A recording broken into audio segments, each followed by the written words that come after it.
My name is Jodie Burchell and I'm at the Department of Psychology at the Australian National University, and I'm currently in the second year of my psychology PhD. In my first study, I found that the closeness of a relationship with a person regulates the intensity of the feelings of hurt felt at the time, but later down the track, when people reflect on the events, they've actually found that the greatest hurt is felt from romantic partners at the time and then followed by close friends, but later down the track there's more forgiveness of romantic partners rather as opposed to friends. Yes, it was quite surprising. I'd expected to find that people would retain feelings of hurt to romantic partners to a greater degree. In our environment of evolutionary past, we lived in bands of about 30 or so people, and it was really important to retain this group membership because to be cast out of the group, you would endanger your survival and also chances of reproduction.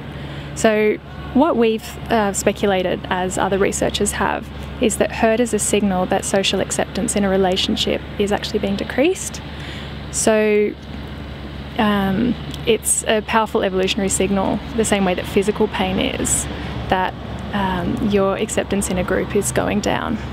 We conducted 2 studies online, and we basically asked people to tell us about their hurtful experiences in one and read about hurtful experiences in the other. And to find out how hurt they felt, we got them to rate the intensity of hurt feelings on a scale. Romantic partners are a very special and exclusive relationship, and presumably everyone only has one at a time. So there's a lot of investment in that relationship. We get a lot of our needs met within romantic relationships for comfort and security and intimacy, whereas friends are a bit more of a scattered relationship. So you can have many friends at one time, even if they're intimate friends. So it may be that it's worth your while more to salvage a relationship with a romantic partner than it is to try and salvage a relationship with a friend that you find, I guess, untrustworthy or someone who's prone to hurt you.